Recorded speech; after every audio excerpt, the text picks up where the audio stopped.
Welcome back to another video. Being unmarried in your 30s is quite scary. It's a moment of reckoning.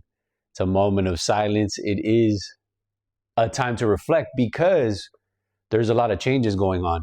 You start seeing all the people around you slowly getting into relationships and then eventually marrying whilst you are on the sidelines, most likely third wheeling. And that is a cause for concern for anybody in a situation like that. I, at one point, was there when I'm like kind of going through the motions where it's like I've dated kind of a lot. The fatigue starts to set in where it's kind of like, am I going to actually find someone to be with?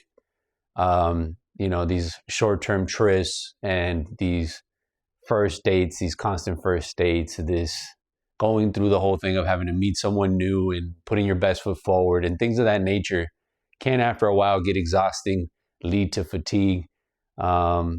It does get difficult after a while. It's tedious. It requires a lot of energy and input on your part. And sometimes it doesn't yield any positive results, and that can get frustrating over time. And it does feel like you're somewhat falling behind, right, in comparison to your peers, to your friends. And so that adds a little bit of added pressure to sort of find someone so that you don't end up alone. And that's the problem, right? Is that feeling of, am I going to be alone, starts to creep in. And it's like, can I see myself? Do I visualize myself kind of being a vagabond and just navigating the world alone, essentially, right? In almost a way like a Johnny Depp or a George Clooney, right? One of these types, these older men that kind of just navigate through the world. And yeah, they have maybe their pieces here and there in different parts of the world, but nothing is ever for certain. Nothing is, it's never a person you're going to spend your whole life with. And so it's like, could that be me? Is that maybe what's meant for me? And it is a cause for concern, right? Because do you want to be one of these old bachelors? Do you really want to be one of these guys that starts to age into your 40s and 50s alone, right? With no spouse and then potentially no children to speak of? I mean, is that really something that you're okay with? If it is, if you are in that camp, then so be it. But if you're not, if you're honest with yourself and you realize like, this isn't for me, I'm not comfortable with the idea, then it is a moment of reckoning. It is something to consider. It's very much, it can be very scary contending with that reality, right? And I'll be honest with you, I accepted it as a possibility. I actually thought perhaps this is for me, right? Perhaps I'm meant to be alone. I cannot find someone. I'm not able to not be loopy. Sometimes I just get a little crazy. I go off the rails and then I say and do things that maybe in foresight I shouldn't have done, right? But that's just life when you're loopy, is you don't really think about the consequences. And unfortunately, there's a lot of pressure, people start asking you, family starts asking you, get those awkward conversations. You don't know what to say. Well, what's the plan? Why are you single? Are you closeted? Are you a closeted homosexual? I mean, people start to, theorize and throw out there a bunch of ideas and see what catches. So yeah, it's just something to really keep in mind. And I have a buddy of mine who kind of he had a relationship for 3 years. On like a month before the wedding, cancels the wedding, breaks up.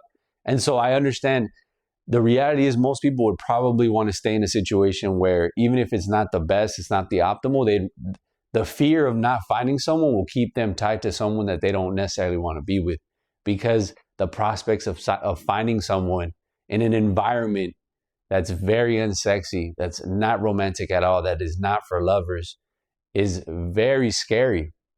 And so I can understand that hesitation, because it's like, well, if I don't make it work with this person, then there's a potential that I might not be able to find someone else after this.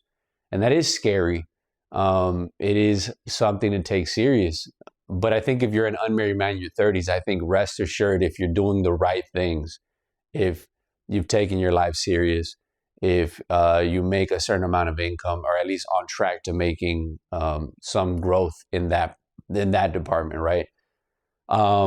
You're interesting, you have some cultural capital, you've accumulated some experiences. I think if you're one of those guys, I think you just rest assured, be patient, your turn will come. But in the meantime, I would say don't lose patience, right? Don't just end up with someone that you know damn well is not for you, but because it's the first one, it's the most convenient, it's the first one that lands on your feet, then you just take that opportunity. I think you really have to be patient and understand that like you're not willing to sacrifice the things that you aren't willing to sacrifice. And so if that means drawing the line and being selective and unfortunately having to wait even longer, so be it. Because the reality is this is a very big decision. You can't take it lightly. If you end up making the mistake of finding the wrong person, you can pay the ultimate price. That is one of the biggest decisions in life. Just a little rant, little side tangent. My father, for example, married the wrong person and paid the ultimate price. Miserable, you know, to say the least. And simply put, he could have just walked away from the situation, didn't have to stay with that person. But that's what happens, right? You make these wrong decisions, right? And no one on your side is telling you, hey, maybe reconsider, you're doing something wrong. They don't tell you anything and you end up making the wrong decision. And perhaps you can blame other people, but ultimately you have to make the decisions that are going to most benefit you. And if that means being patient with finding someone, you have to be okay with that. Okay, so don't fret. Yes, the 30s can be a moment of reckoning. It is a little scary because you're unsure of what's going to happen, right? Because most people, I think they're in that position where they're like, I'm either going to find someone or I may never find someone. And that's what it feels like in your 30s because you've gone, hopefully, your 20s dating. Maybe you've already had one or two serious relationships. And that does start to take a toll on you emotionally because you're like, am I going to find someone? That is a cause for concern. But anyhow, don't fret. Stay in the game. Stay positive, and hopefully you find someone and I hope that you do marry. Okay, that is the ultimate goal here. See you in the next one.